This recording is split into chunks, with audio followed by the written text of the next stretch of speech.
The Late Night Call.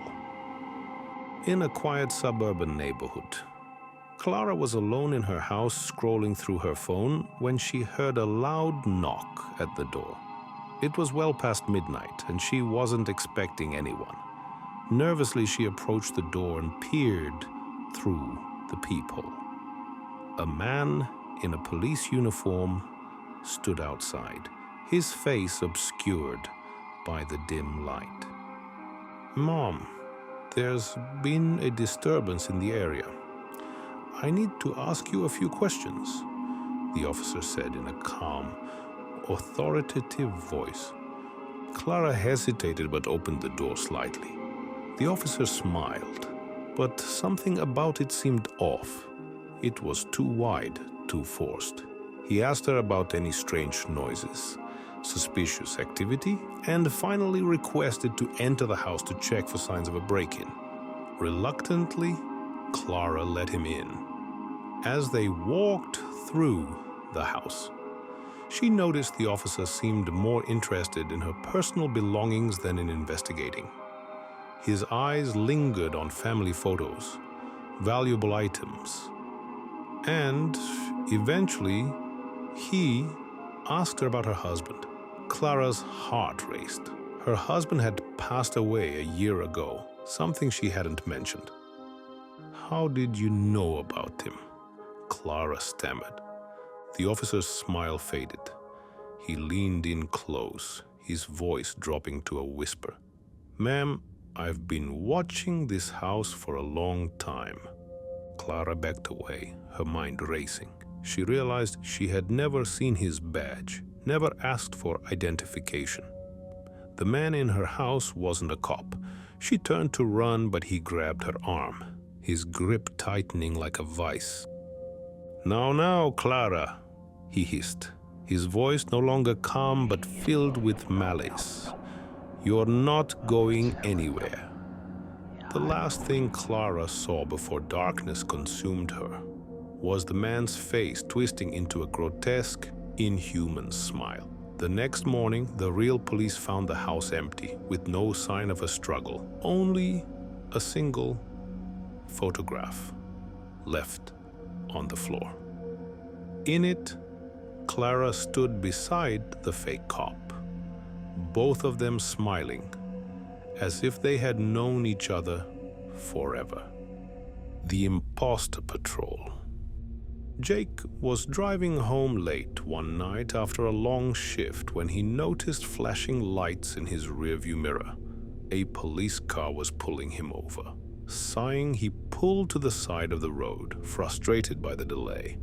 The officer approached his window, his face partially hidden under the brim of his hat. "License and registration, please," the officer requested, his tone cold and formal. Jake handed over the documents and waited, his mind drifting to thoughts of his warm bed. But as the officer studied the paperwork, Jake felt a creeping unease. Something was wrong. The officer's uniform seemed slightly off, darker than usual, with patches that didn't quite match. "Step out of the vehicle, sir," the officer commanded suddenly. Confused, Jake asked why.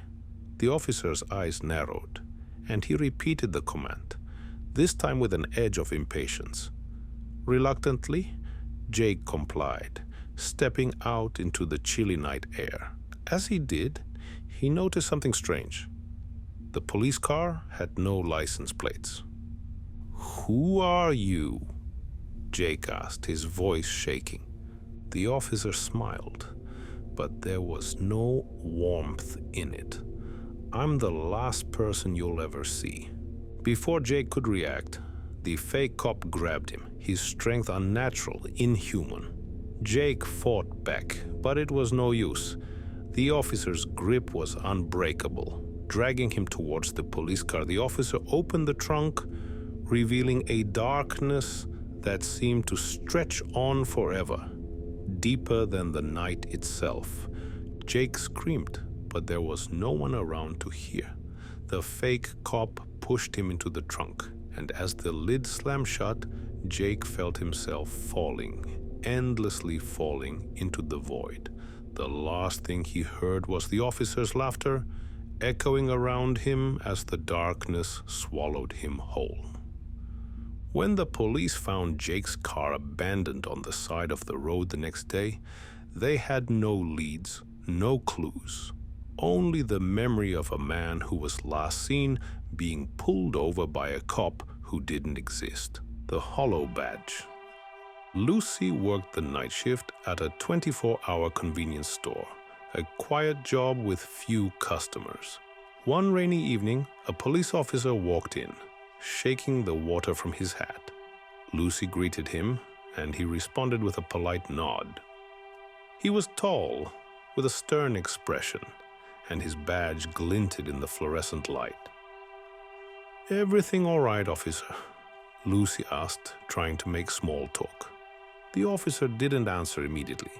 He stared at her, his eyes dark and hollow, as if he were looking through her, rather than at her. Finally, he spoke in a monotone voice. "I'm just making sure everything is, safe." Lucy felt a chill run down her spine. Something about him wasn't right, but she couldn't put her finger on it. He began walking around the store, his footsteps eerily silent, his gaze sweeping over the shelves. As the minutes passed, Lucy's unease grew. She watched him closely, noticing how he seemed to linger near the exits, almost as if he were waiting for something. The store's CCTV cameras buzzed and flickered, the screen showing static and distorted images whenever the officer passed by. Lucy's heart pounded as she tried to appear calm. She reached under the counter, her fingers brushing the emergency button, but before she could press it, the officer was suddenly standing in front of her, his hollow eyes fixed on hers. "Is there a problem, miss?" he asked, his voice dripping with an unnatural calm. Lucy stammered, No, officer, everything's fine."